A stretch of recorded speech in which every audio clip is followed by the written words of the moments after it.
Halo, selamat siang semuanya. Siang menuju sore semuanya.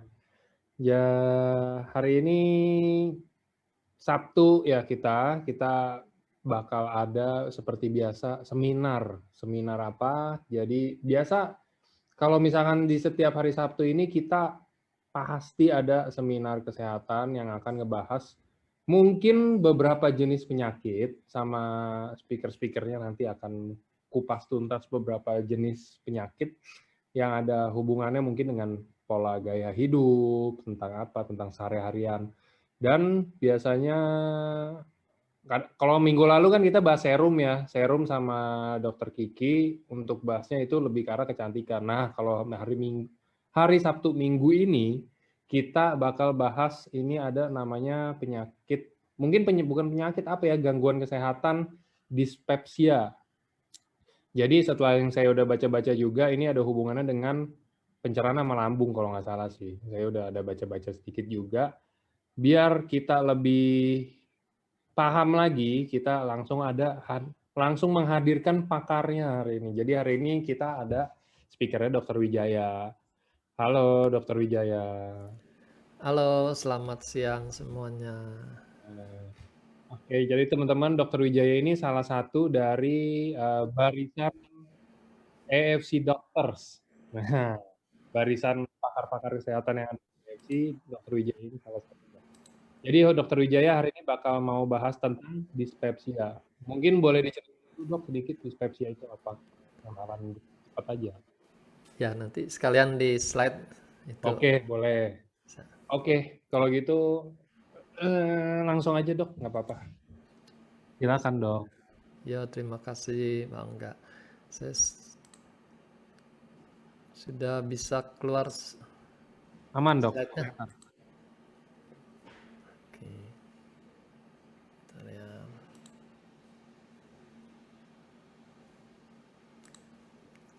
Kok belum keluar? Ya.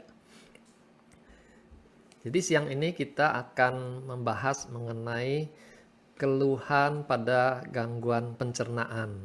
Ya, istilah umumnya itu dispepsia. Gitu. Gangguan pencernaan ini termasuk penyakit yang sering sekali gitu. Sudah sakit kepala mungkin ini gangguan yang sering muncul. Ya. Dan ada hubungannya tuh sakit kepala, makan obat bikin sakit mah nanti bikin sakit kepalanya jadi lebih sering gitu ya. Jadi seperti lingkaran setan. Nah, kita akan mendalami lebih lanjut berbagai macam gangguan pencernaan ini.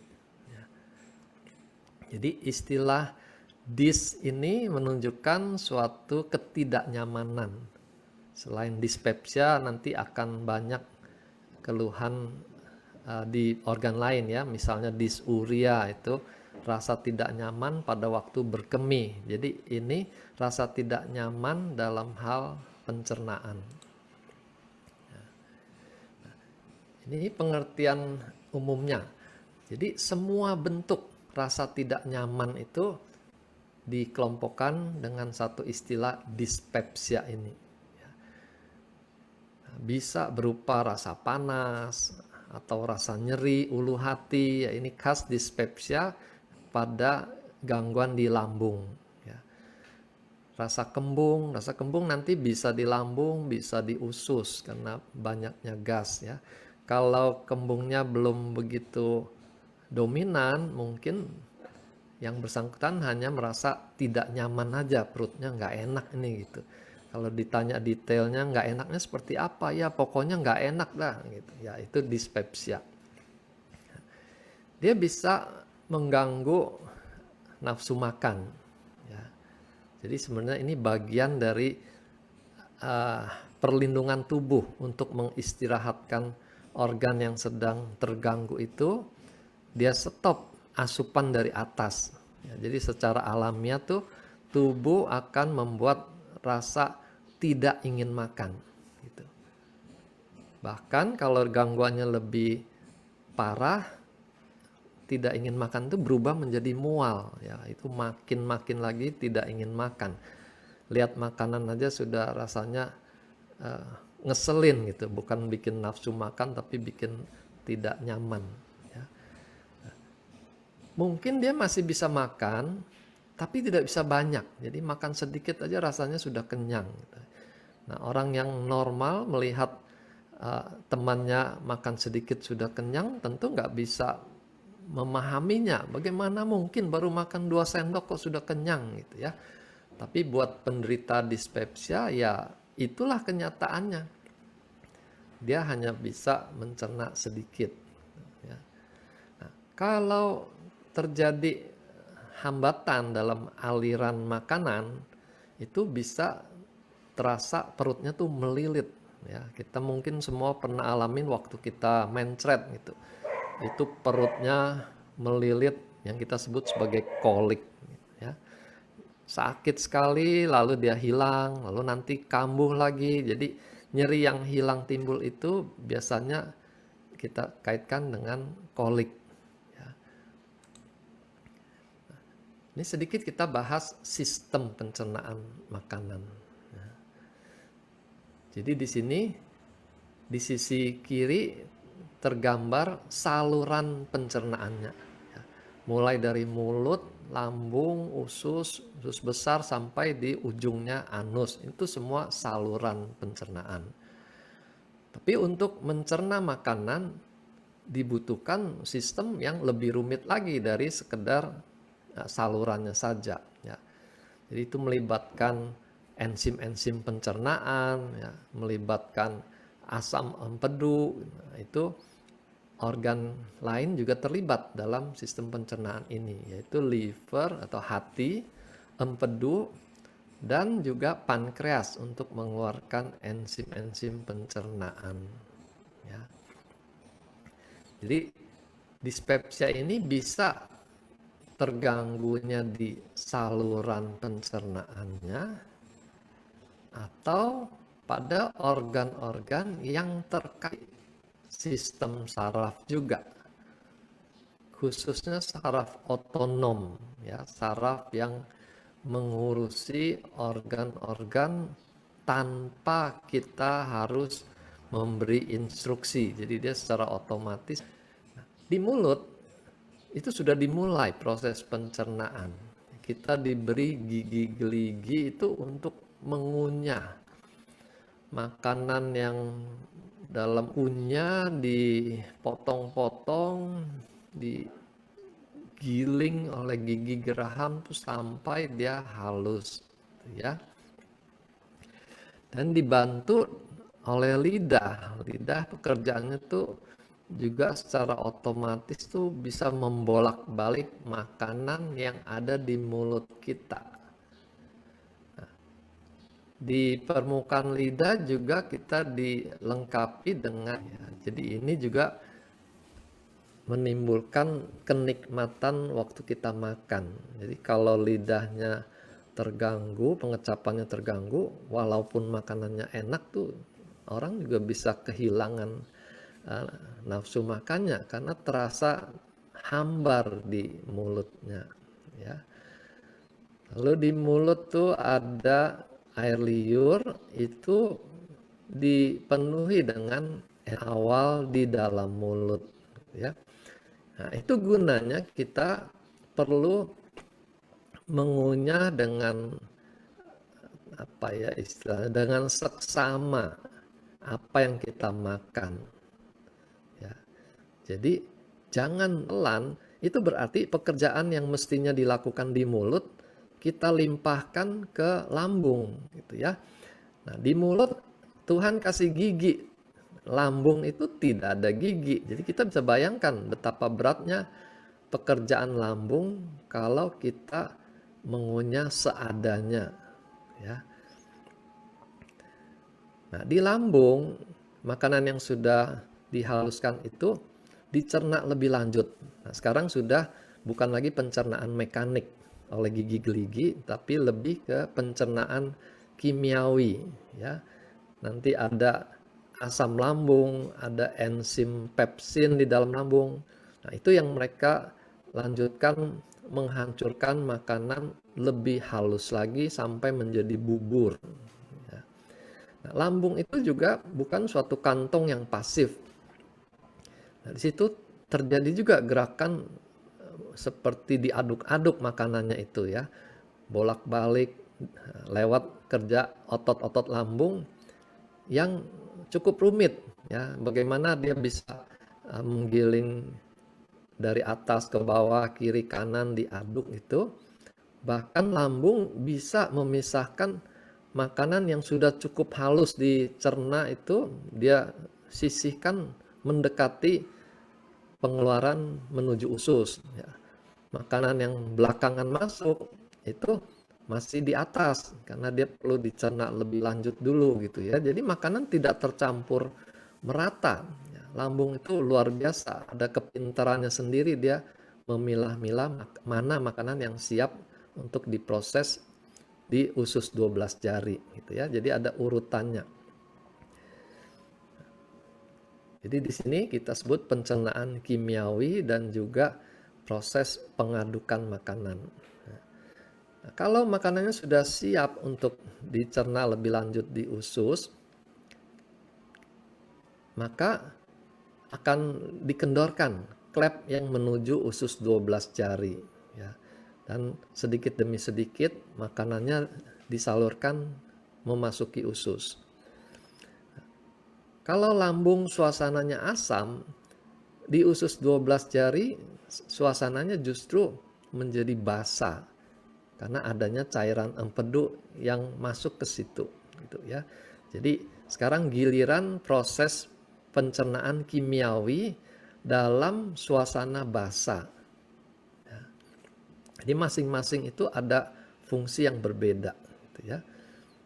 Jadi kalau terlalu banyak asam memasuki usus 12 jari, maka pencernaan di 12 jari itu juga jadi kurang sempurna karena pH-nya bukan alkalin tapi mendekati asam gitu. Nah, di situ enzim-enzim bekerja menghancurkan lebih lanjut karbohidrat, lemak, protein, itu lebih dicerna lagi di usus 12 jari. Dengan catatan pH-nya harus alkalin di situ ya.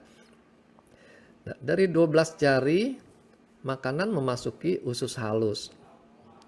Nah, di situ mulai dilakukan penyerapan secara bertahap. Ya. Sari-sari makanan diserap di sana.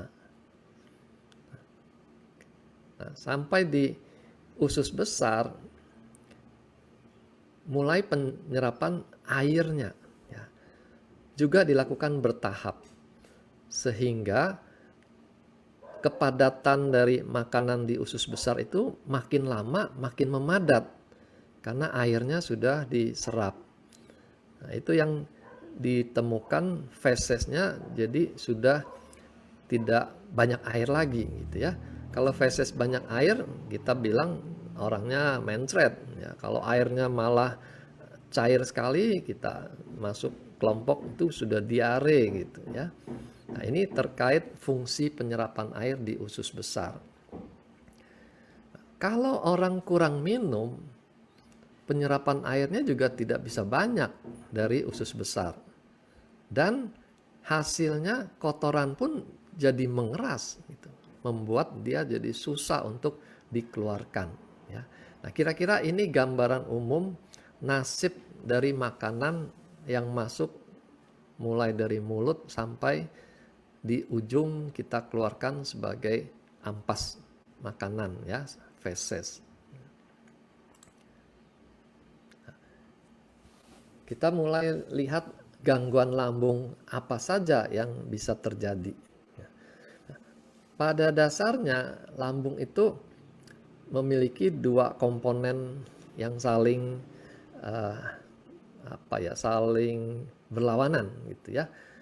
Yang satu asam lambung memang fungsinya untuk mencerna makanan, dan juga ada lendir yang melapisi dinding lambung supaya lambungnya sendiri tidak dicerna oleh asam lambung itu gitu ya. Nah, jadi kita bisa memahami begitu asam lambungnya berlebihan terjadi ketidakseimbangan, di mana resiko pengikisan mukosa lambung itu menjadi lebih besar ya. karena faktor yang merusak menjadi lebih banyak daripada faktor yang melindungi gitu. Atau sebaliknya bisa juga lendir mukosa itu produksinya kurang, nah, sehingga lapisannya tuh lebih tipis dan dia lebih gampang ditembus oleh asam lambung. Ya. Kalau sampai asam itu mengenai selaput lambungnya, maka terjadilah kerusakan. Mulai dari merah saja ya, karena kena asam tuh jadi merah, sampai dia jadi luka. Ya. Kita bisa lihat gambar di kanan ini, contoh mukosa lambung yang sudah mulai bolong gitu ya. Sudah mulai terluka, makin dalam ya. Bisa kejadian luka ini tembus ke dinding luar dari lambung. Jadi asam-asam lambung dan enzim pencernaan itu keluar ke dalam perut. Wah, itu suatu kondisi yang sangat membahayakan. Karena organ-organ usus lain juga akan ikut meradang, ya, dirusak oleh asam lambung itu. Nah, di sini kita mesti ingat, jangan biarkan sakit lambung tuh sampai berlama-lama. Ya. Pengikisan itu kita sebut erosi. Tapi kalau sudah sampai ada ceruknya, ada lubangnya, itu ulkus. Ya. Gangguan lain adalah gangguan gerakan lambung yang kita sebut peristaltik. Nah, peristaltik itu ada aturannya sendiri, dia berapa kecepatannya. Ya. Nah, manakala peristaltik ini mulai melambat, maka proses pencernaan tuh terganggu. Ya. Dia jadi berlama-lama di lambung. Ya, yang mestinya sudah keluar di usus, dia belum keluar juga. Itu kita suka bilang istilahnya makanannya nggak turun nih, gitu ya. Jadi atau kita kalau lagi pesta makan berdiri, oh ini supaya makanan cepat turun gitu ya. Nah itu hanya istilah saja, tapi kecepatannya itu sudah otomatis diatur oleh tubuh kita. Ya. Nah, tapi manakala kecepatan ini menjadi melambat, mulai masalah terjadi. Ya. Makanan yang berlama-lama di lambung itu akan mengeluarkan gas-gas yang menambah volume di lambung itu menjadi lebih banyak. Ya. Nah, di situ kita mulai merasa kembung, mulai merasa nggak enak, mual gitu, karena penumpukan dari makanan ditambah gas, ditambah asam lambung lagi. Gitu. Masih ditambah lagi kalau orang kebiasaan makan harus disertai dengan minum, ya. Makan berapa sendok dia minum, makan berapa sendok dia minum. Nah, itu juga membuat lambungnya makin terpenuhi oleh berbagai unsur, ya. Nah, gas lambung ini itu lebih mudah bergerak, jadi dia akan mencari tempat untuk keluar. Ya. Kalau dia keluar ke atas, kita sebut itu bertahak, ya, gitu. Nah, itu gasnya keluar melalui kerongkongan, keluar di mulut, itu bertahak. Ya. Nah, di situ ada klepnya, ya, antara lambung dan esofagus tuh ada klepnya. Kita sebut tuh sphincter, ya, otot yang melingkar, yang menahan isi lambung tidak naik ke atas. Kalau dia bertahak, yang keluar hanya gasnya. Tapi kalau sphincternya itu mulai melemah, pada waktu gas keluar, asam lambung juga ikut terdorong ke atas. Kita bisa merasakan bertahaknya disertai rasa asam. Nah, itu sudah tanda sphincternya itu kurang kuat. Ya. Apalagi kalau disertai dengan rasa panas di tenggorokan pada waktu dia bertahak. Gitu. Nah, itu berarti lebih banyak lagi asam lambung yang bocor ke atas dan mulai melukai kerongkongannya, ya, esofagusnya itu. Nah, itu perlukaan yang cukup berbahaya juga kalau dibiarkan berlama-lama. Nanti kerongkongannya bisa menyempit, orang menjadi sulit menelan. Ya. Menelan bakso itu bisa nyangkut di kerongkongannya kalau terjadi penyempitan ini. Ya. Nah, jadi kelemahan sphincter ini yang kita sering kenal sebagai GERD. Ya. Asam lambungnya naik ke atas gitu ya. Jadi sebenarnya ini tidak akan terjadi selama klepnya kuat. Asam lambung tidak akan naik ke atas. Tapi begitu klepnya lemah, saat kita bertahak, asam lambungnya ikut naik, terdorong ke atas. Nah, kita sering memposisikan asam lambung itu seperti musuh gitu. Makanya obat-obatan juga ditujukan untuk menekan asam lambung itu. Mulai dari antasida yang kerjanya tuh menetralisir asam supaya menjadi tidak asam, ya, dikasih bahan-bahan yang bersifat alkalin. Ya.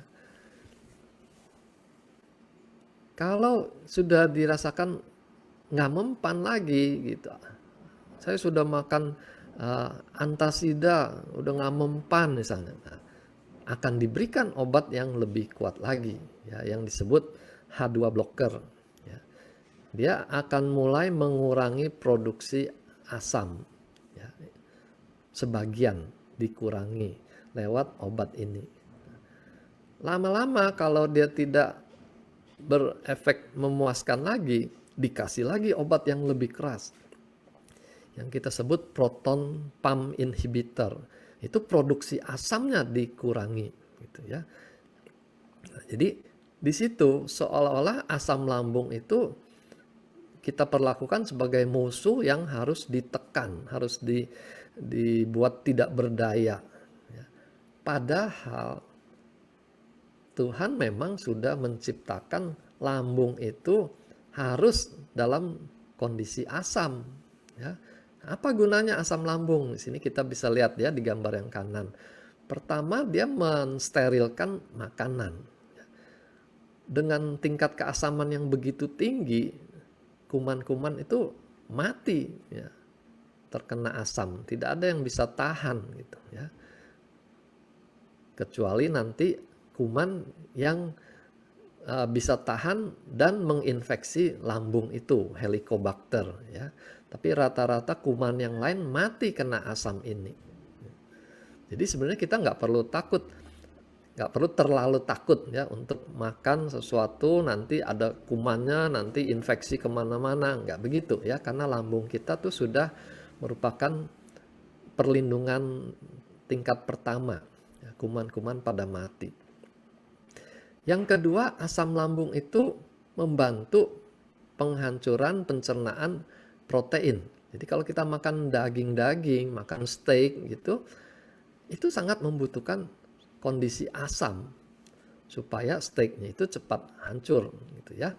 Nah, kalau dibuat menjadi tidak asam, berarti daging yang kita makan itu juga tidak tercerna dengan baik gitu. Nah, nanti di usus dia akan menjadi sumber terjadinya pembusukan makanan oleh bakteri-bakteri di usus gitu. Nah, di situ gas-gas juga jadi banyak karena proteinnya tidak dicerna dengan baik. Lalu asam lambung ini juga mengaktifasi sistem-sistem pencernaan yang lainnya. Ya.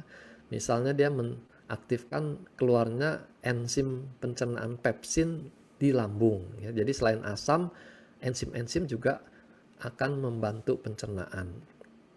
Faktor-faktor lain juga termasuk faktor saraf juga dipengaruhi nanti oleh keberadaan asam lambung ini. Ya. Misalnya empedu, itu juga kalau keluar asam lambung otomatis empedu juga disiapkan untuk keluar. Ya, berarti proses pencernaan berikutnya sudah harus standby gitu. Ya. Nah, begitu juga dengan sphincter. Dengan kondisi keluarnya asam lambung, sphincter itu akan menjadi lebih berkontraksi. Ya, dia siap memblok supaya makanan jangan keluar dulu sebelum dicerna dengan baik, ya, entah keluar ke atas atau keluar ke usus gitu, ya. Nah, itu otomatis manakala pencernaan sudah beres, sfinkter yang di bawah akan dibuka, sfinkter yang di atas tetap tertutup sehingga makanannya mengarah ke bawah gitu, ya. Nah, jadi kita bisa bayangkan begitu asam lambung ini kita ganggu keseimbangannya, maka 7 fungsi dari asam lambung ini jadi kita hilangkan juga, ya, kita kurangi dia. Jadi masalahnya sebenarnya yang perlu kita tanyakan adalah kenapa asam lambungnya itu jadi berlebihan gitu, ya. Bukan pokoknya asamnya dikurangi, bukan begitu, tapi kenapa dia menjadi abnormal produksinya. Nah, ini beberapa faktor yang bisa mempengaruhi produksi asam lambung menjadi lebih banyak, ya. Misalnya yang sering kita kaitkan tuh emosi marah terutama, ya. Atau kehidupan yang banyak dengan stres. Nah, seperti di sebelah kanan itu ada artikel mengenai hipersekresi asam, jadi produksi asam yang berlebihan terkait dengan peristiwa kehidupan yang penuh dengan stres, ya. Dan lebih lanjut jangka panjang dia akan menimbulkan ulkus, yaitu luka-luka tadi di lambung itu, di lambung atau di 12 jari, ya. Jadi ini sudah cukup banyak diteliti hubungannya faktor emosi, faktor stres dengan gangguan lambung, ya. Nah, kalau di Chinese medicine TCM itu juga sudah lama mereka mengenal kaitannya faktor emosi dengan lambung, ya. Digambarkan di sisi kiri itu kayu kalau berlebihan dia akan menekan tanah gitu, ya. Nah, kayu itu liver dikaitkan dengan emosi marah, tanah itu limpa lambung gitu, ya. Jadi di sini sudah tergambar bagaimana keseimbangan tuh menjadi terganggu melalui peristiwa kehidupan sehari-hari, ya, stres dan marah. Gaya hidup juga berpengaruh, ya. Kopi dikatakan tuh akan membuat produksi asam lambung juga lebih banyak, ya. Begitu juga rokok, ya. Nah, jadi ini faktor-faktor yang sering kita hidupi sehari-hari gitu, ya. Jadi mestinya kita memfokuskan untuk mengubah gaya hidup ini, bukan serta-merta mencari obat untuk menekan produksi asam gitu, ya. Nah, ini prinsip kita sebagai konsultasi di bidang kesehatan harus mengerti betul konsep ini, ya. Perbaiki dulu selalu gaya hidupnya, mana yang bikin dikurang-kurangi. Jangan terlalu cepat meraih botol obat dan menelan macam-macam obat. Nah, sekarang kedua, kenapa gas lambungnya berlebihan? Yang paling mudah itu kalau gasnya itu masuk dari luar, gas tambahan, ya. Yaitu kalau kita hobi minum minuman bersoda, ya. Kadang-kadang sampai beli alat untuk menciptakan soda sendiri di rumah, ya. Minumannya semua dikasih gas supaya ada sodanya, supaya ada rasa apa ya, rame di mulut dan di tenggorokan waktu ditelan tuh ada gas yang menggelitik gitu, ya. Nah, padahal dengan membuat minuman bersoda kita dengan sengaja memasukkan gas ke dalam lambung gitu, ya. Nah, ini tentu membuat volume lambung jadi mekar, jadi gelembung terisi oleh gas. Sama seperti kita meniup balon gitu, ya. Lalu ada juga nasihat kalau kita sedang makan jangan banyak ngobrol, karena waktu kita ngobrol kita telan itu gasnya juga ikut ketelan katanya, ya.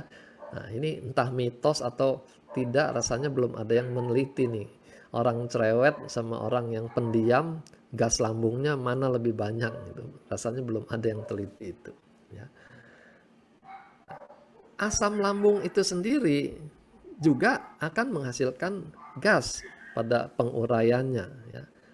Hidrogen dan klorida itu hidrogennya berupa gas. Jadi otomatis kalau asam lambungnya banyak, gasnya akan lebih banyak. Ya. Belum lagi komposisi makanannya. Ada makanan yang mengandung gas waktu dicerna. Ya. Misalnya ubi atau lobak itu terkenal kalau makan itu lebih banyak buang angin gitu ya, karena gasnya lebih banyak. Kembali ke rokok dan nikotin. Ya, itu menimbulkan rasa kembung, ya, rasa tidak ingin makan. Jadi kadang-kadang orang sengaja merokok karena bisa menjaga berat badan katanya. Ya, dia jadi tidak ingin makan. Ya, itu suatu alternatif yang menukar sesuatu hal buruk dengan hal yang lebih buruk lagi gitu. Ya. Tidak makan memang tidak membuat dia jadi gemuk, tapi rokoknya kan menimbulkan berbagai penyakit. Ya. Lalu dikatakan juga kehadiran rokok nikotin ini lebih memudahkan terjadinya kram lambung atau kolik lambung tadi. Ya. Hal yang ketiga, peristaltik lambung tuh melambat. Atau tadi dibilang makanannya nggak turun-turun, ya, atau disebut lambung malas gitu. Ya. Nah ini bisa terjadi kalau terlalu banyak makanan yang masuk sekaligus. Tentu antriannya jadi panjang untuk bisa keluar dari lambung. Jadi kerja lambung menjadi berat. Ya. Ditambah lagi tadi tidak dikunyah dengan baik di mulut, semua telan-telan jumlahnya banyak. Lambungnya akan kelelahan untuk mencerna semuanya. Ya. Nah, lalu ada juga teori food combining. Ya. Protein jangan ketemu dengan karbohidrat dalam jumlah yang sama besar gitu ya. Ya, kita bisa maklumi dasar teorinya karena lambung tuh pH-nya asam. Bagus untuk mencerna protein.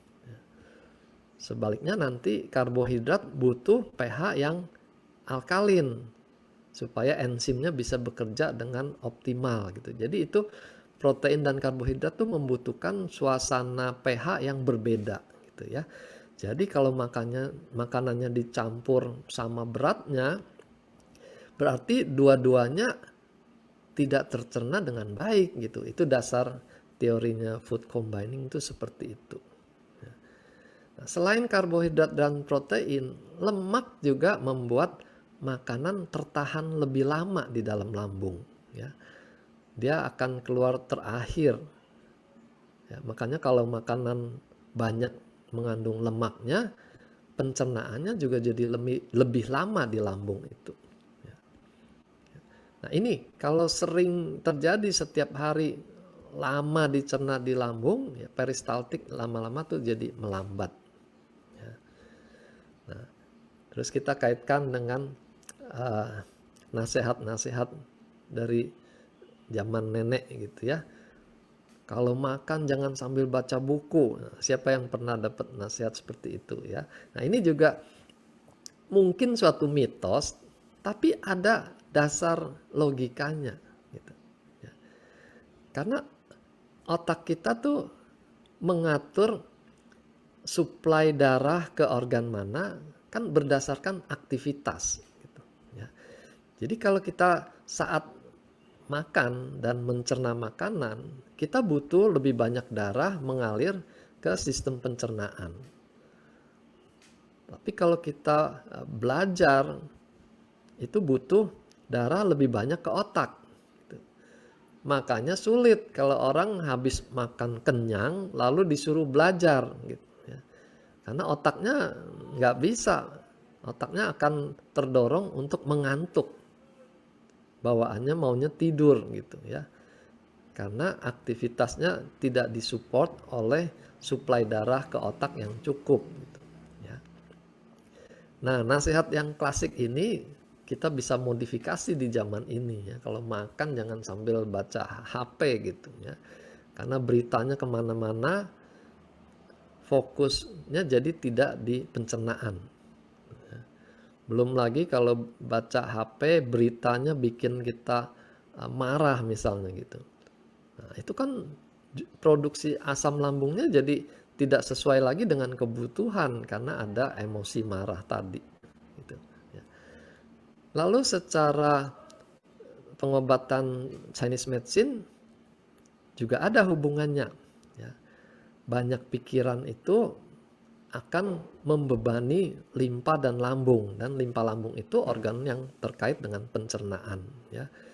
Nah, jadi betul penelitian mengenai stres tadi akan membuat sistem pencernaan kita melemah. Nah, salah satunya dengan kelambatan dari peristaltik ini, ya, makanannya nggak turun-turun. Ya. Nah, ini di gambar di kanan kita lihat bagaimana dalam kondisi normal tuh lambung mengaduk-aduk makanan ke atas, ke bawah, kiri, kanan tuh supaya tercerna semua dengan baik. Gitu. Lalu dia akan memisahkan mana yang sudah siap pencernaannya, dikeluarkan lebih dahulu ke usus 12 jari. Ya.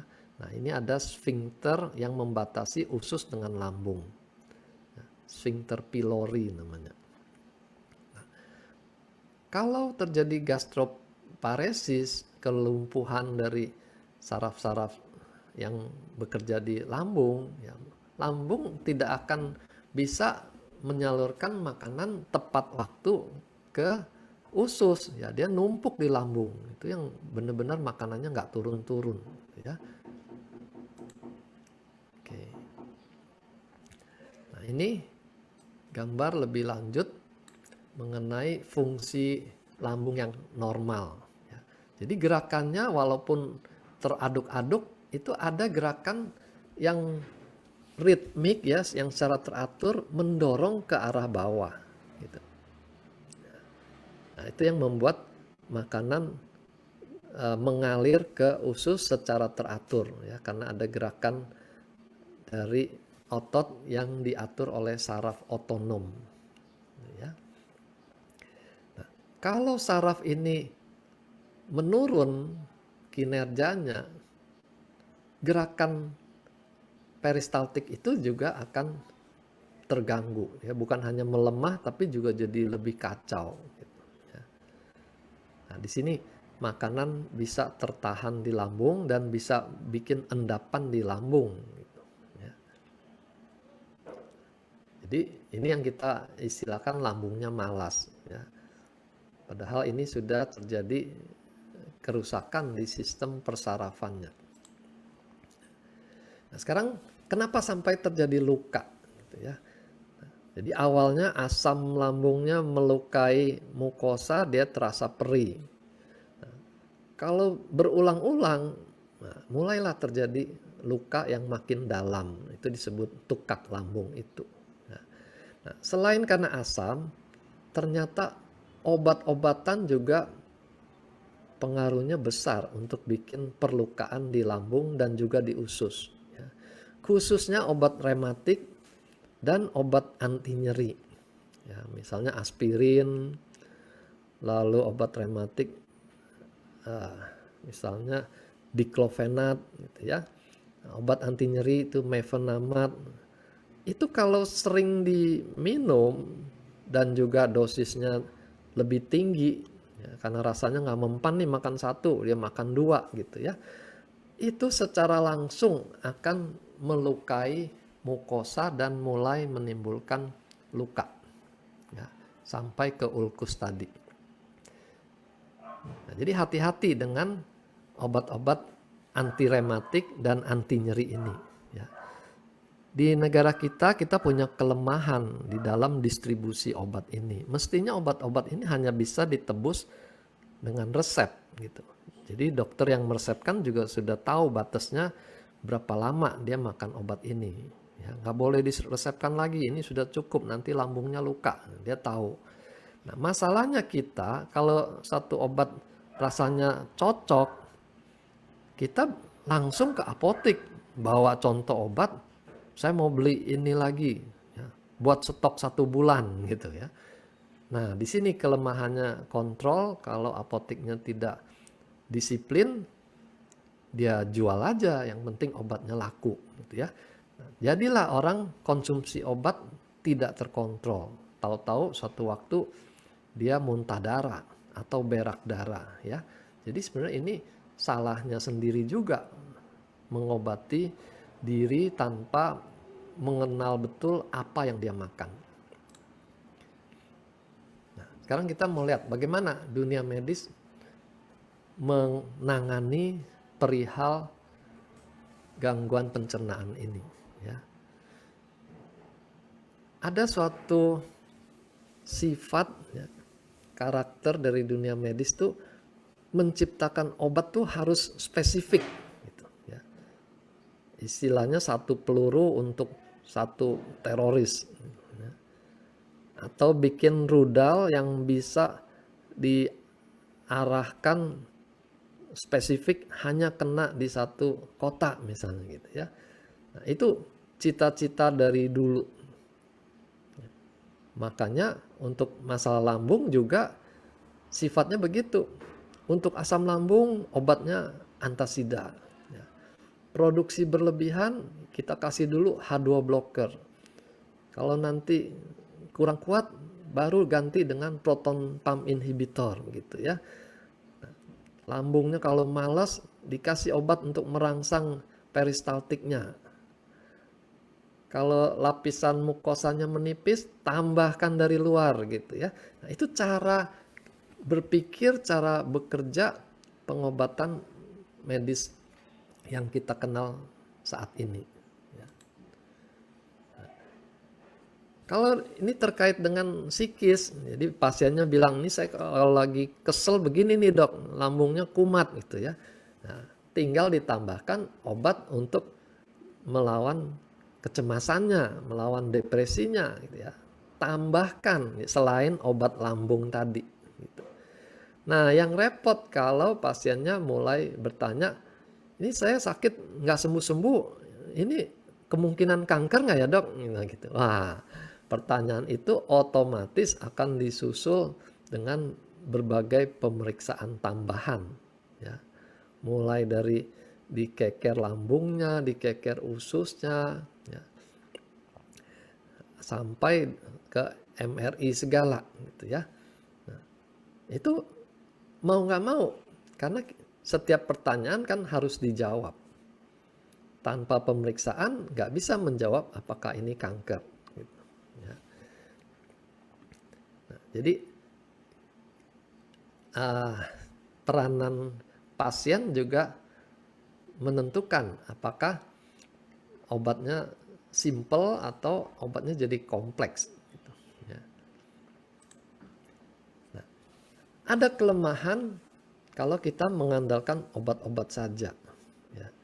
Istilah awamnya tuh suka bermain menjadi Tuhan. Ya. Seperti tadi pH lambung mestinya tuh pH-nya 1-3 itu asam sekali. Tapi karena diberikan antasida, pH-nya bergeser naik ya, di atas 3. Dan mulailah terjadi ketidakseimbangan berikutnya ya, daya cerna protein tuh turun, jadi dia banyak gas, lalu daya anti kumannya juga turun sehingga dia gampang infeksi usus misalnya gitu. Jadi ini dampak dari obat. Ya, kita tahu obat ada efek sampingnya. Ya. Jadi secara nalar kita bisa pahami betul ya. Tambah obat, tambah macamnya, tambah jumlahnya. Itu bukanlah sikap yang bijaksana. Karena kita akan menambah masalah baru. Ya. Misalnya yang simpel aja, antasida yang mengandung aluminium, gitu ya. Itu efek sampingnya jadi susah berak. Nanti kalau dia kontrol berikutnya bilang, dok saya jadi susah berak nih, dikasih lagi obat untuk melancarkan berak, gitu ya. Padahal mungkin gara-gara antasidanya, gitu. Atau sebaliknya, antasida yang mengandung magnesium itu efek sampingnya bisa diare misalnya. Tapi begitu bilang diare nanti ditambahkan lagi obat diare gitu ya. Jadi serba salah. Karena setiap masalah harus diberikan solusi gitu ya. Nah, obat mulas itu juga ada efeknya. Kalau dia terlalu banyak makan obat mulas, itu ususnya malah jadi seperti lumpuh gitu. Ya, dia malah jadi susah buang air besar. Obat yang H2 blocker dan obat yang proton pump inhibitor juga menimbulkan rasa tidak nyaman di tempat lain, di kepala, ya, di badan rasanya nggak fit gitu. Jadi itu dampak dari diobati gitu ya. Nah ini kita suka bilang nggak diobati salah gitu. Karena munculnya efek samping ini. Nah, bagaimana kalau TCM melihat masalah ini? Ya. Mereka fokus pada kinerja dari lambungnya. Ya. Nah, dikatakan lambungnya tuh ekses, energinya tuh berlebihan karena nyangkut di lambung. Nah, itu biasanya pada orang dengan gastritis yang akut ya, penyakitnya akut masih baru. Itu nyerinya lebih kuat, muntahnya juga lebih hebat gitu ya. Nah, dan mahnya itu lambungnya, perutnya kalau ditekan dia nggak mau, ya. Bisa-bisa tangannya ditangkis gitu oleh si pasiennya karena dia tahu betul ini kalau ditekan dia kesakitan. Nah, itu lambung ekses. Jadi mereka akan berikan pengobatan tuh supaya yang berlebihan ini dialihkan ke tempat lain supaya tidak berlebihan gitu ya. Nah, sebaliknya orang yang mahnya bertahun-tahun itu biasanya organnya menjadi melemah. Jadi dikatakan ini lambungnya defisien.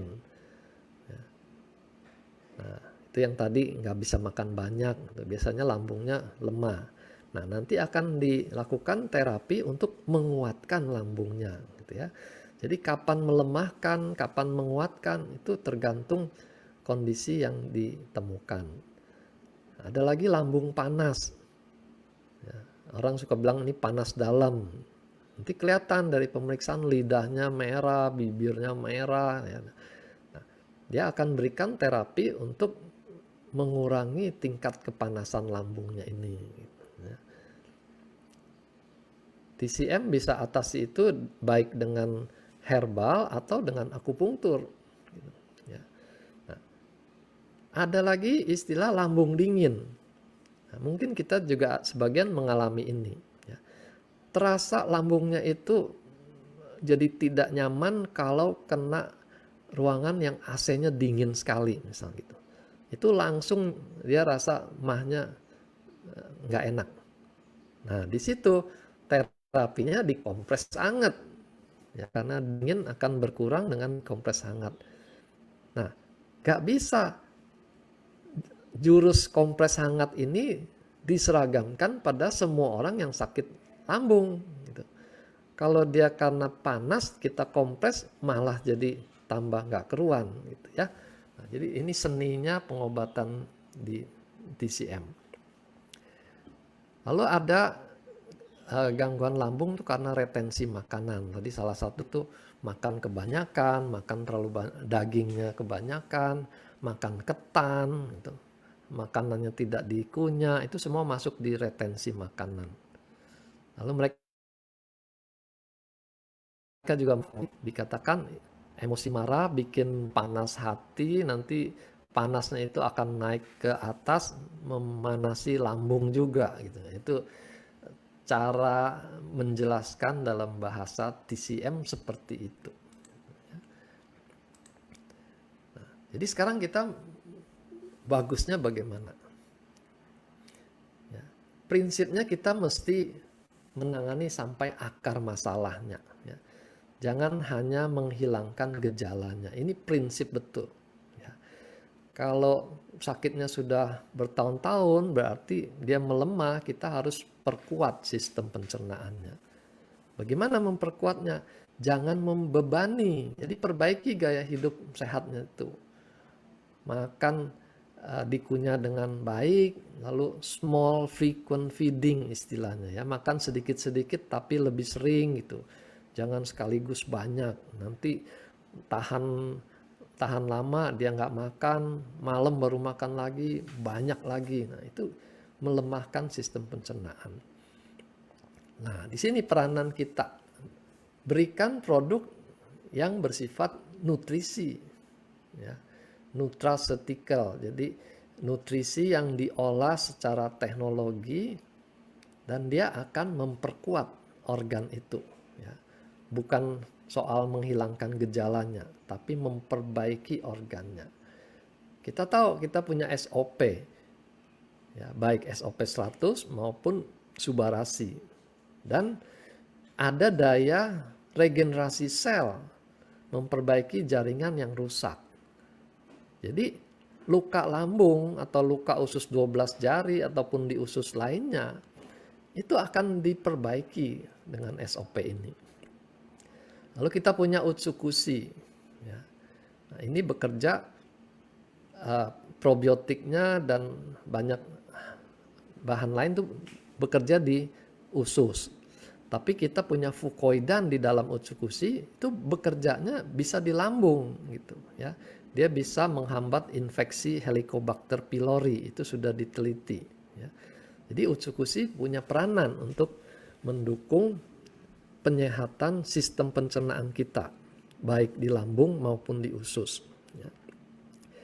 Jadi paling ideal kalau masalah ini ditangani secara holistik, secara keseluruhan ya. Ada stres, diajari manajemen stres. Makannya nggak teratur, dipaksa dia untuk disiplin hidupnya lebih baik supaya lebih teratur gitu ya. Nah, itu akar masalah. Ini lebih detail kita sudah pernah bahas lebih dalam ya. Apa peranan SOP, apa peranan Utsukushi.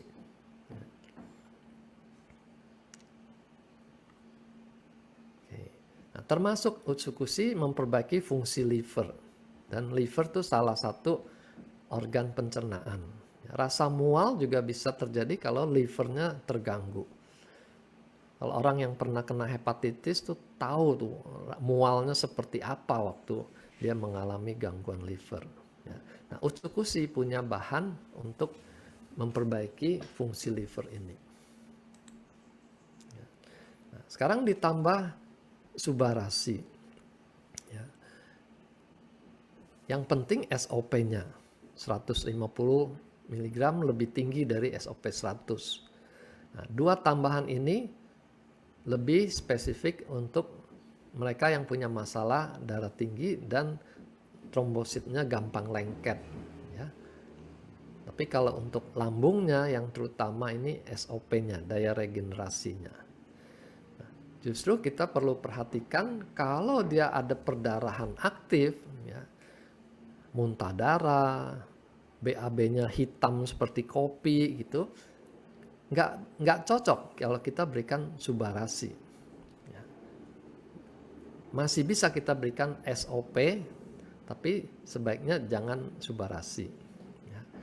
Nah, terus kita juga dapatkan sejumlah konsumen yang merasakan kalau dia minum Subarasi ada rasa kembung gitu ya, rasa begah katanya. Dan ada juga yang melaporkan susah buang air besar, seriawan misalnya. Nah, rasa begah itu juga bisa membuat dia tidak nafsu makan. Ya. Jadi kalau kita temukan pasiennya kurang cocok dengan Subarasi, kita kembalikan dia untuk konsumsi SOP 100 saja. Oke ya. Jadi simpulannya, gangguan pencernaan ini awalnya tuh memang tidak berat, ya, cuma rasa tidak nyaman, ya, cuma rasa tidak nyaman, sehingga yang bersangkutan sering bilang nanti juga hilang lah, udah biasa begini gitu ya.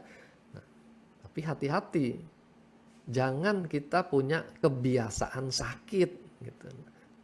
Nanti makin lama makin jelek kondisinya. Nah, itu yang saya suka sindir orang-orang yang menyampaikan saya suka sakit mah nih gitu ya. Nah, karena dia suka, berarti kan penyakitnya nggak pergi-pergi gitu ya.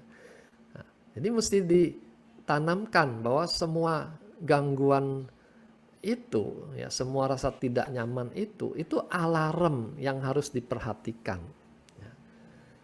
Ditangani ke akar masalahnya. Jangan sibuk mematikan alarmnya. Nah, kalau kita hanya atasi dengan obat mah, iklannya kan begitu minum adem gitu ya. Mah yang tadinya panas langsung adem gitu. Ya, itu mematikan alarmnya gitu ya. Mestinya kan diperiksa kenapa sampai rasa panas itu muncul gitu ya. Nah, repotnya tadi kalau pasien merasa dia bisa obati sendiri, dia bisa kontrol semuanya. Yang penting bawa aja obatnya di dalam tas kemana-mana, gitu ya. Nah, di sini jadi penyakitnya tidak dia obati, hanya dia merasa bisa dia kontrol, gitu ya. Padahal dia akan berlangsung makin kronis, makin banyak komplikasinya. Istilahnya makin bandel. Nah, nanti dia ke dokter bilang ini obatnya udah nggak mempan dok. Nah, dikasih lagi obat yang makin lebih kuat, lebih banyak lagi. Kondisinya makin tidak keruan. Ya. Terus sekali lagi ingat, jangan makan obat-obat rematik, obat anti nyeri itu sembarangan. Karena bisa terjadi luka dan bisa sampai tembus ke dalam rongga perut. Itu berbahaya sekali.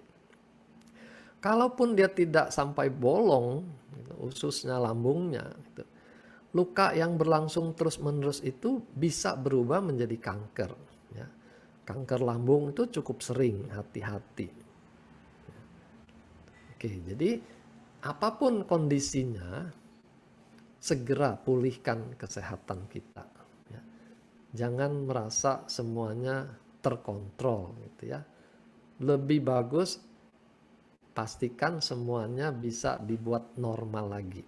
Oke, Bro Angga.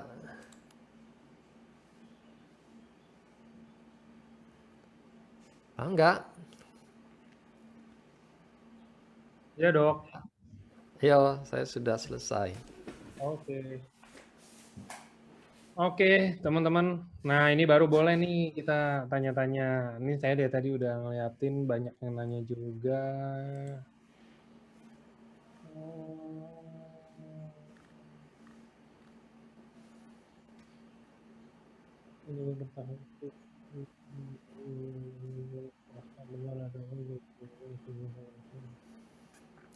Dok, pH asam lambung yang normal itu berapa, dok? Tadi dicantumkan pH-nya 1 sampai 3. Normal itu 7. Jadi dia sangat asam dengan kondisi 1 sampai 3 itu. Oke. Nah, ini ada apakah lambung juga menetralkan racun ya? Ya tergantung. Kalau racunnya memang bisa dipengaruhi oleh asam, dirusak oleh asam, ya dia berubah jadi tidak meracuni. Tapi kan tidak semua racun tuh kerjanya seperti itu gitu.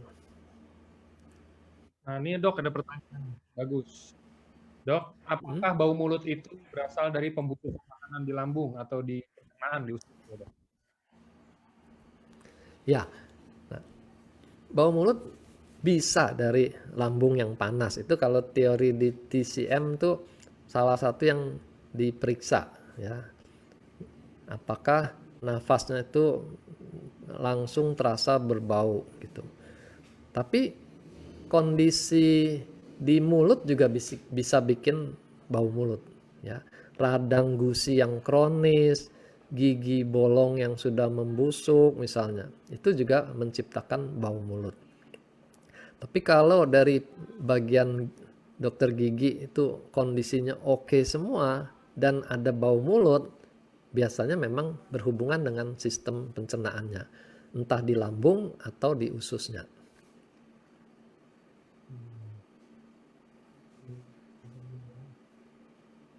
Nah, untuk kondisi itu dia perlu utsukushi untuk bersihkan ususnya.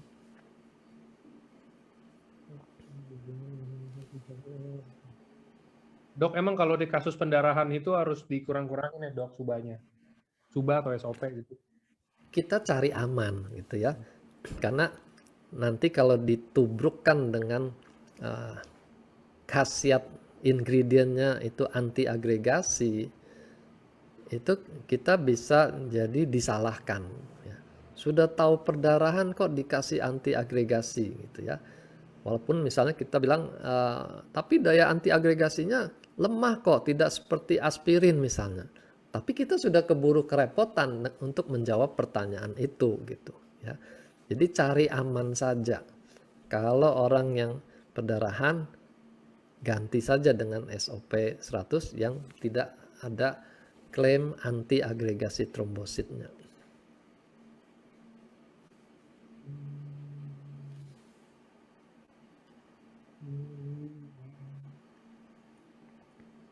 Nah, dok, ini ada yang tanya yang barusan ini yang kan nggak boleh banyak-banyak subarasi karena ada anti agregasi. Tapi sekarang SOP 100 ini lagi rada susah kan barangnya, adanya ini subarasi. Nah, solusinya gimana dok? Apa mungkin nggak full satu saset atau mungkin kalau misalkan harusnya 3 SOP jadi kita cuma minum 2 atau 1 subarasi gitu loh dok? Ya, bisa aja sih kita bikin pengenceran mandiri gitu ya. 3 jadi 1, yang 1 itu dilarutkan minumnya nggak sekaligus, itu kan semua bentuk pengenceran. Bisa saja dicobakan. Cuma saya hanya soroti kalau yang bersangkutan itu kutak-katik soal khasiat anti agregasi, kita sudah jadi kerepotan menjawabnya gitu. Ya, walaupun dia tidak bikin perdarahan, gitu ya, cuma kerepotan menjawab aja.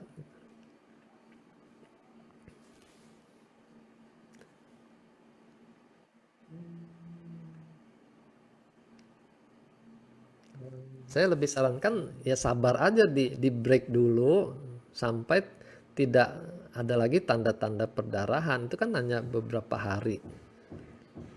Nah, begitu dia BAB-nya tidak ada lagi warna kehitaman, nah itu aman gitu.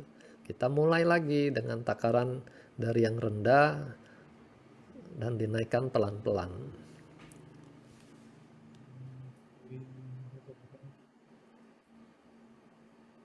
Ini pertanyaan yang general sih. Ini ada yang nanya, dok kalau konsumsi obat mah terus-terusan, itu bisa nyebabin kanker atau tumor di usus nggak? Mungkin ginjal juga ya dok ya? Ginjal kalau dia berbahan kalsium dan dia juga makan tablet kalsium lainnya kan nanti bisa over kalsium. Kalsium itu bisa mengendap di ginjal kalau dia kurang minum gitu ya. Sama kalau obat penekan asam itu dimakan di atas 2 minggu itu sudah pasti mulai mengganggu pencernaan ya. Jadi sebenarnya dari pabrik obatnya tuh sudah ada warning, jangan makan obat ini lebih dari 2 minggu gitu. Tapi kan kita nggak hobi baca. Yang penting khasiatnya tokcer gitu ya. Ya semua yang tokcer diterus-teruskan, ya lewatlah 2 minggu sampai bertahun-tahun.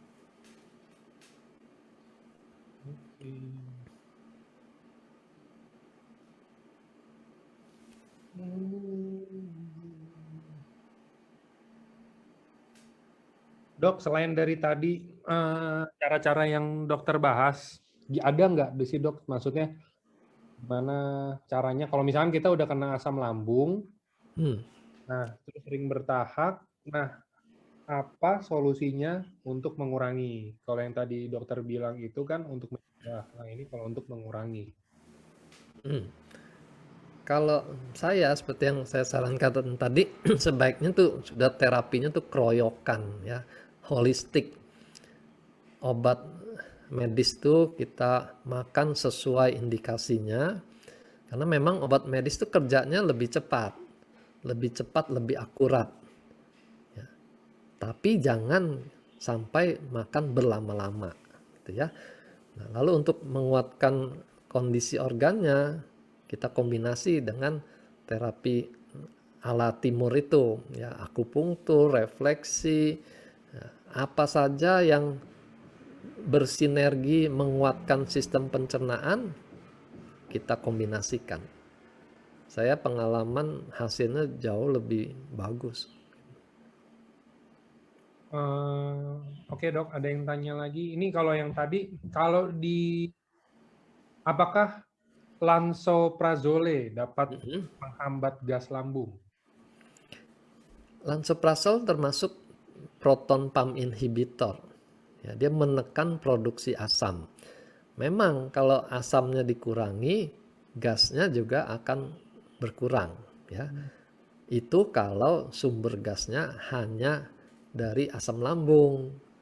Tapi kalau yang bersangkutan tuh perokok, ya tadi minum soda, ya, nggak efek lansoprazole dengan gas yang dia telan itu gitu. Jadi kita mesti lihat kasus per kasus.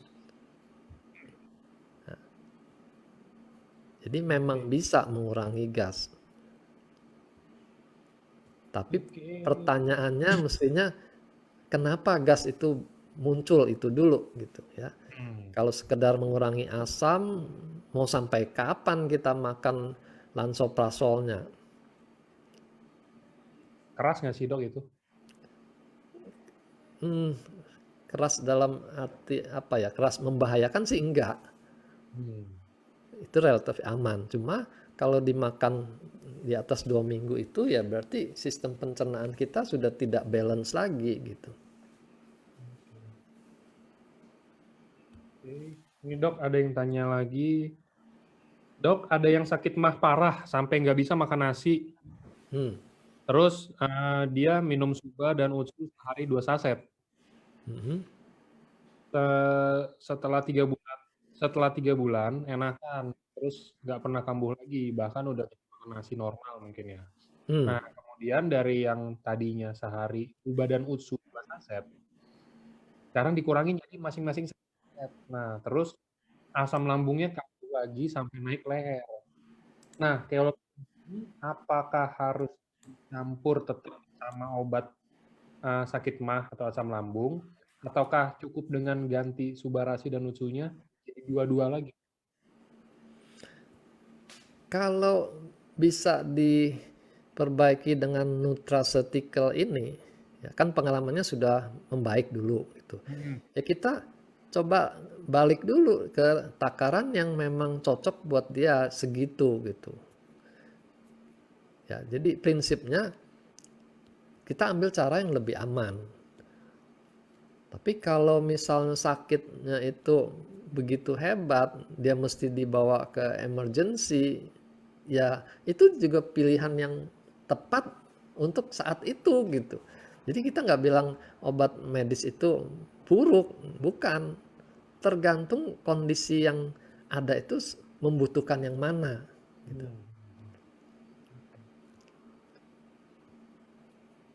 Sama ada yang nanya, dok kalau udah kebanyakan makan obat, resistensi itu menurun nggak sih dok sama obat itu?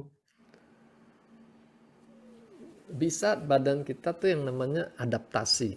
Ya, bukan kalau resistensi itu biasanya kita pakai itu untuk kumannya yang resisten. Kalau badan kita itu adaptasi. Ya. Jadi efeknya itu memang bisa berkurang kalau dia dimakan jangka panjang karena badan kita beradaptasi. Ya. Ya, jadi kembali pH-nya itu kan Tuhan memang bikin supaya asam. Kita lawan dengan obat-obat yang bikin dia lebih basah. badan kita akan berusaha lagi supaya pH-nya asam, karena memang dia diciptakan untuk pH asam gitu. Nah, akibatnya apa? Dia produksi, ya, sarafnya akan menyuruh produksi lebih banyak asam supaya pH-nya kembali 1 sampai 3 gitu. Nah, di situ yang kita bilang ini obatnya mulai nggak mempan gitu ya. Padahal bukan nggak mempan, memang tubuhnya harus membalance kembali kondisi sealami mungkin gitu.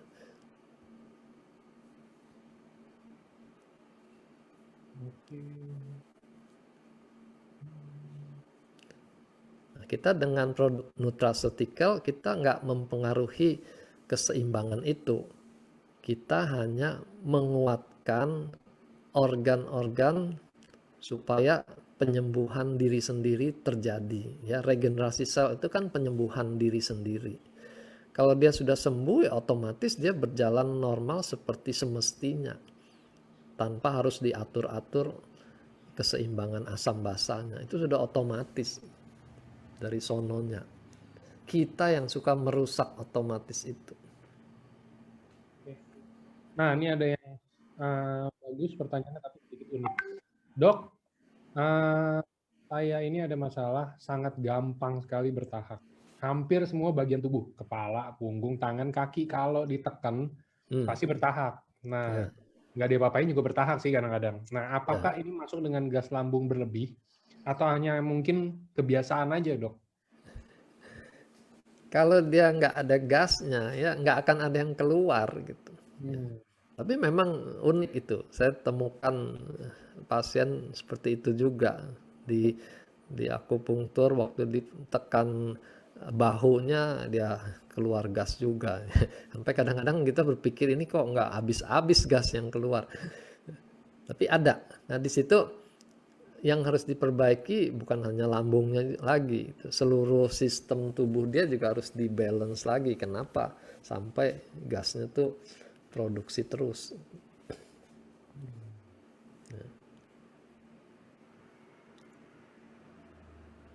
Kalau orang kan bilangnya itu masuk angin gitu. Jadi anginnya dari luar bikin gasnya ke dalam, sekarang di terapi gasnya jadi keluar gitu. Ya. Nah, pertanyaannya kan bukan sekedar masuk angin, ya kenapa kondisinya bisa seperti itu gitu. Nah, kita harus adjust lagi supaya jadi normal.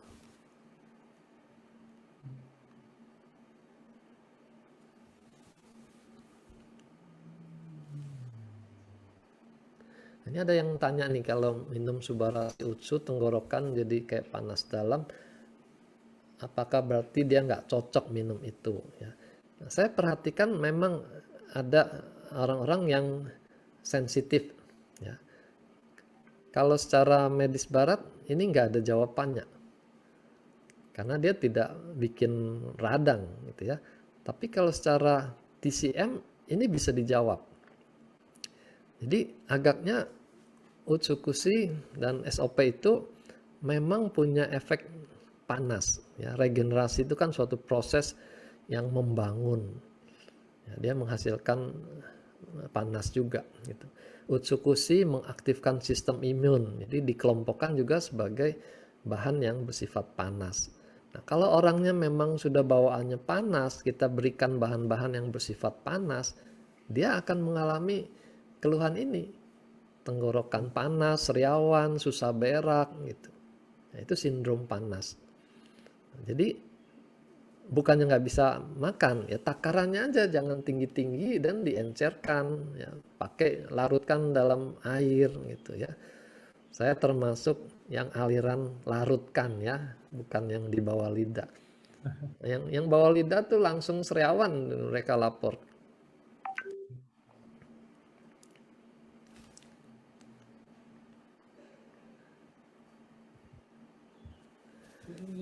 Lagi ini ada pertanyaan unik, ada temannya meninggal karena keluar darah dari anus, sebelumnya mengeluh perut sakit. Nah, apakah lambungnya bocor ya? Wah, ini kalau mau jawab ini mesti kedokteran forensik nih, kenapa dia meninggal gitu. Tapi intinya kalau keluar darahnya segar, merah, itu sumber perdarahannya ada di bawah sana, ya, di rektum, di anus, maka darahnya masih segar. Tapi kalau darahnya dari atas, dari lambung, kena asam, dia berubah jadi hitam, ya. Lewati si saluran usus, makin lama makin hitam dia. Jadi keluarnya seperti kopi, gitu. Itu aja yang paling sederhana.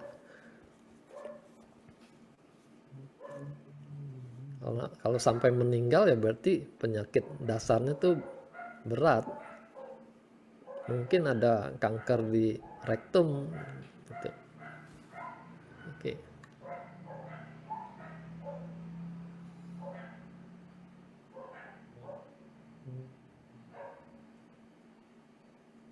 Ini tadi udah dijawab untuk nyambung.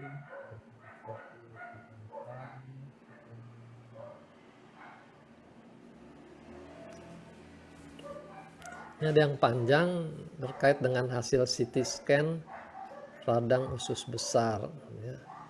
Pertanyaannya, apakah berkaitan dengan lambung, ya. Kalau keluhannya di perut kanan bawah itu bukan area lambung. Lambung itu di pusar ke atas. Antara pusar dengan tulang dada, ya itu areanya lambung.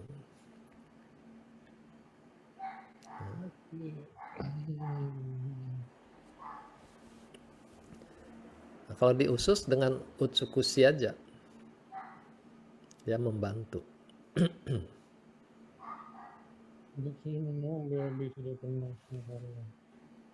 Dok, mau tanya, kalau misalkan kita udah makan nih, udah makan serat, anggapan kita udah makan serat, terus kita udah konsumsi utsukushi juga, tapi namanya buang air besar itu normal setiap hari kan dok ya?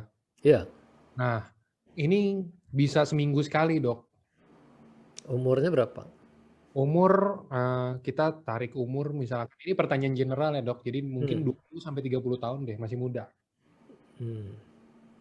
Apakah mungkin ini karena kebiasaan memang dari dulu mungkin enggak setiap hari buang air besar misalkan, Ya. atau enggak emang ada kayak mungkin pencernaannya terganggu, kita udah konsumsi serat, tapi mungkin karena terganggunya ini parah kan udah bertahun-tahun, jadi harus ada proses. Ya. Nah, itu banyak kondisi bisa bikin gitu ya. Kalau umurnya anak-anak, itu karena sistem saraf di ususnya itu tidak sempurna terbentuknya. Ya, seperti tadi yang digambarkan di gastroparesis itu, sarafnya kurang. Sehingga aktivitas merangsang peristaltik itu juga kurang. Nah, itu yang bikin dia daya dorong ke bawahnya juga lemah. Ya. Kalau itu berlangsung lama, ususnya tuh akan menampung volume sampahnya lebih besar. Sampai ada istilah megakolon gitu ya, ususnya tuh lebar-lebar. Nah, makin dia lebar, makin lemah daya pompanya, meresnya itu. Daya meresnya makin lemah. Nah, itu sebabnya konstipasi bisa jadi kronis tuh karena lingkaran setannya saling memperburuk gitu. Ya, peristaltik lemah, dia nggak BAB, makin lama makin kering, makin susah lagi BAB, makin melemahkan sarafnya. Ya. Nah itu sebabnya semua yang nggak normal tuh sejak kecil sudah harus dibereskan. Ya. Saya ingat pelajaran kita di kedokteran tuh, jangan percaya dengan jawaban normal dari pasien gitu ya. Bagaimana BAB-nya? Normal dok, gitu ya. Normalnya dia 4-5 hari sekali gitu. Itu normalnya dia. Karena sudah biasa gitu. Jadi kita mesti pastikan memang dia masuk normal atau abnormal. Berarti kalau kayak yang tadi saya bilang itu, tinggal harus banyakin lagi makan sayur, makan gitu-gitunya kan ya dok? Iya. Nah, selain sayur tuh enzim juga penting untuk membantu pencernaan dia. Ya.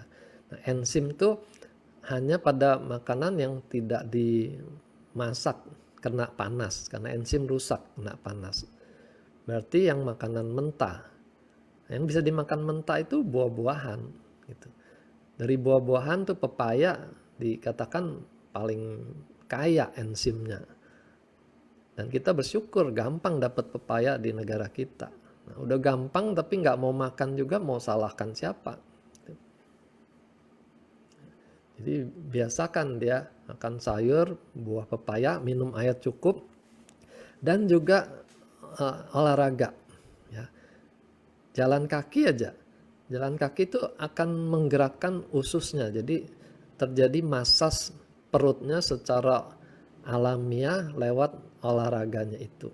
Ya.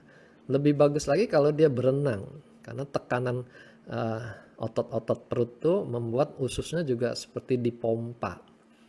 Nah, itu merangsang peristaltiknya. Nah, itu bagian dari terapi. Ya. Ini ada yang tanya, Dok, berapa lama, Dok, kira-kira jalan kakinya, atau mau olahraga ringan deh, kita bilang kalau ada gangguan seperti tadi itu. Apa mungkin jalan cuma 5 menit, turun naik kasur, turun naik tangga misalkan, atau harus keliling komplek gitu loh. Ya. Kita sebut orang tuh mencari batas cut off-nya gitu ya. 15 menit, kalau 14 menit, kalau 16 menit gitu. Jadi kan sebenarnya bukan itu jawabannya. Ada aktivitas tentu lebih baik daripada tidak ada sama sekali gitu ya. Nah, aktivitasnya lebih frequent, lebih teratur, hasilnya juga akan lebih baik. Nah, batasnya berapa? Ya tergantung kondisi orang itu. Dia biasanya olahraganya seberapa berat, ya standarnya berbeda dengan orang yang nggak pernah olahraga.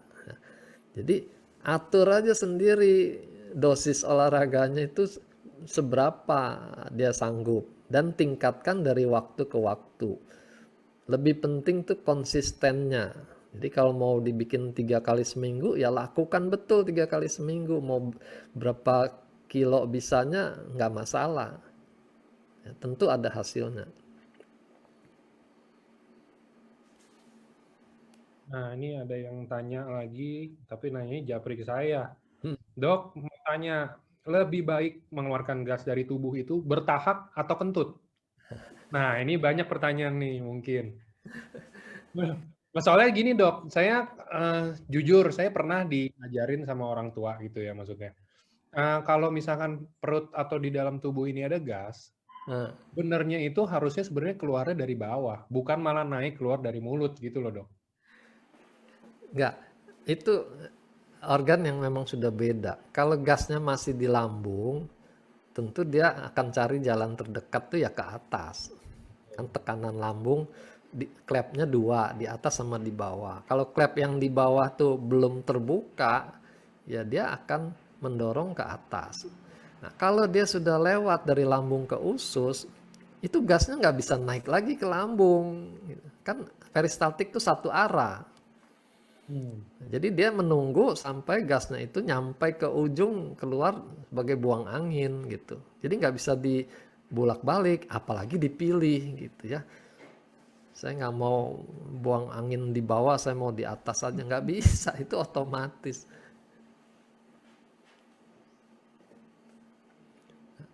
Yang pasti kalau dia lebih sering dari orang normal, ya diperbaiki gitu. Bukan memilih salah satu dari 2 hal yang sama jeleknya gitu.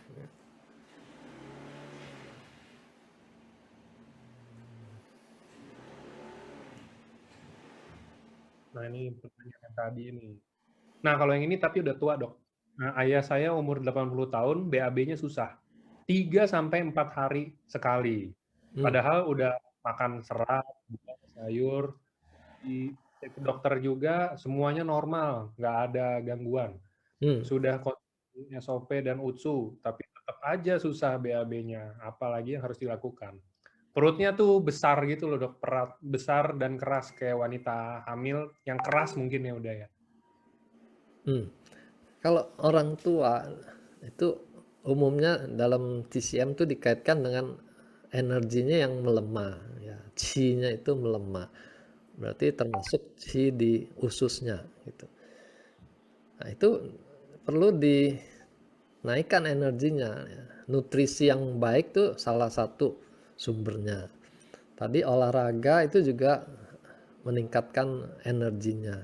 Nah, buat orang tua nggak bisa jalan jauh, di tempat tidur pun dia bisa lakukan dengan mengangkat kakinya itu bersepeda di udara misalnya.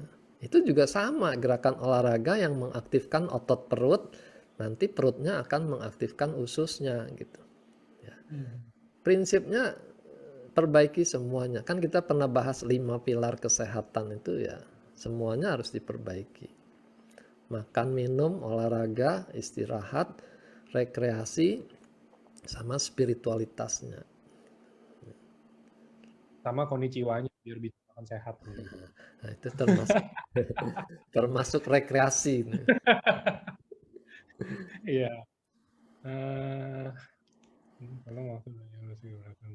Ini ada pertanyaan mengenai batu empedu ya, kita pernah jawab.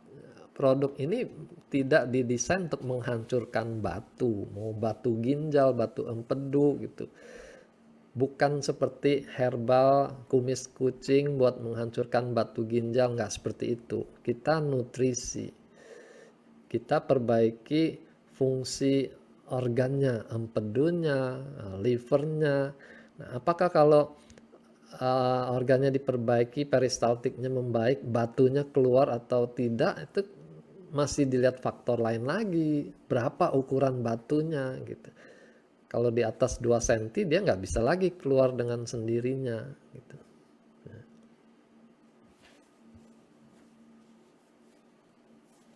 Oke.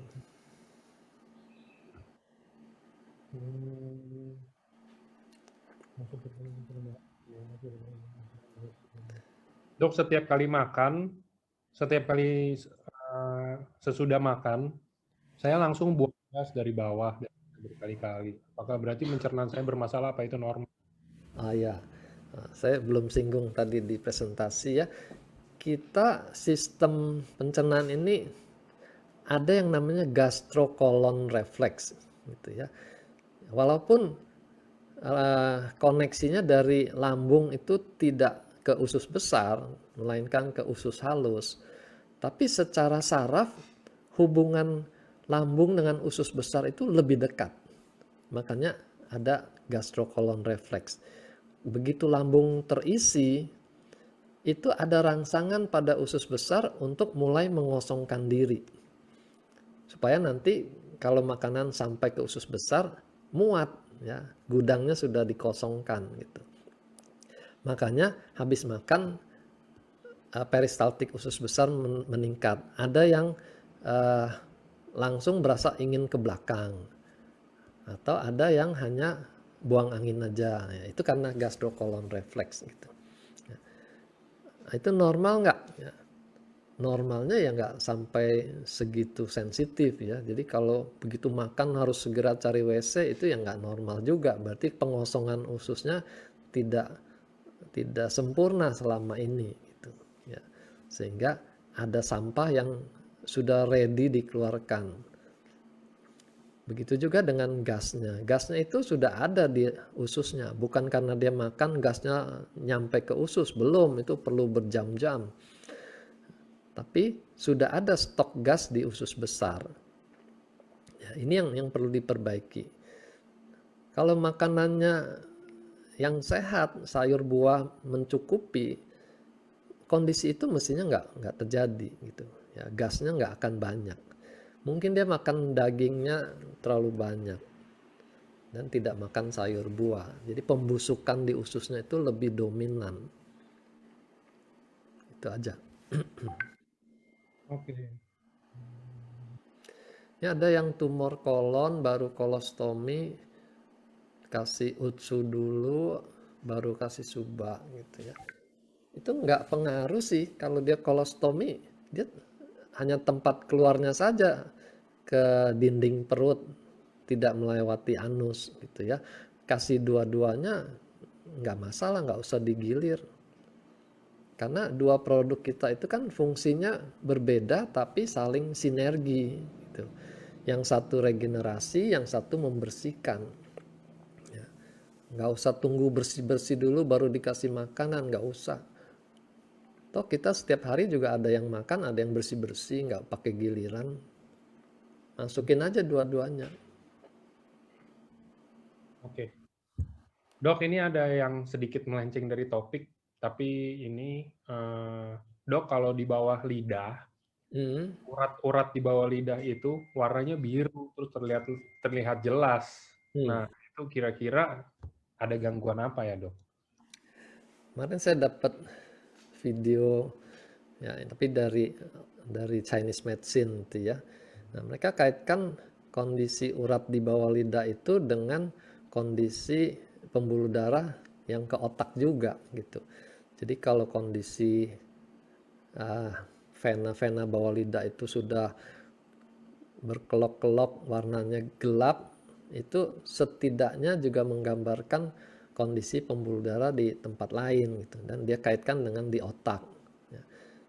Nah, di situ kita jangan menunggu gitu, jangan menunggu jadi stroke baru bilang tuh kan betul gitu. Ya, lakukan aja perbaikan sesedini mungkin gitu, membersihkan pembuluh darah kan salah satu lewat bersihkan usus gitu, supaya jangan nambah lagi toksin-toksin yang menumpuk di darah lalu mengendap di pembuluh darah gitu. Kan kita lihat risetnya Subarasi itu kan bisa membantu juga pembentukan plak-plak di pembuluh darah itu tidak terjadi gitu ya. Nah, takarannya nggak bisa lagi 1 kali 1 kalau sudah ada kelainan. Jadi minimal tuh sudah harus 2 kali 1.